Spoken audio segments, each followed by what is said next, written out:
Hi cuties, welcome to my channel Priyanka life style vibes. So నేను ఈరోజు అయితే ఒక స్పెషల్ టెంపుల్కి వెళ్ళబోతున్నాను. శ్రీ సుబ్రహ్మణ్య స్వామి టెంపుల్కి. ఇది వచ్చేసి కృష్ణా జిల్లాలో ఉంది. హైదరాబాద్ నుంచి విజయవాడ నుంచి మోపిదేవి టెంపుల్కి. సో విజయవాడ నుంచి టెంపుల్కి ఒక 70 కిలోమీటర్స్ అలా ఉంటుందండి. సో ఈ టెంపుల్ అయితే చాలా పేరు వచ్చిన టెంపుల్ అండి. ఎందుకంటే ఈ టెంపుల్లో మనం ఏది అనుకున్నా కూడా అవుతుందంట.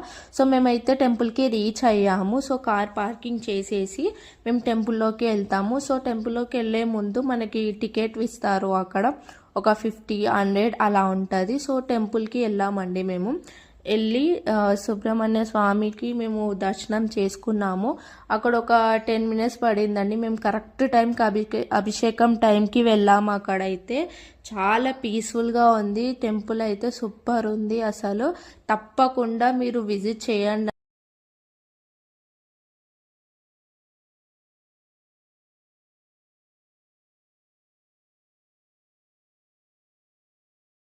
సో ఇక్కడ నాగమ్మ తల్లి కనిపిస్తుంది కదా, ఇక్కడ మొక్కుని మంచిగా ముడుపు కట్టాలండి.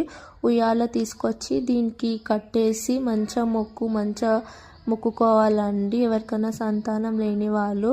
సో ఇలా చేస్తే మీకు మంచిగా అవుతుందండి. సో మేము మోపిదేవి టెంపుల్ నుంచి హంసాదేవి బీచ్కి వెళ్ళామండి. ఒక 30 కిలోమీటర్స్ అలా ఉంటుంది. సో ఈ బీచ్ కూడా చాలా పెద్ద ఉంది, బాగుంది. విజిట్ చేయండి. సూపర్ ఉంది.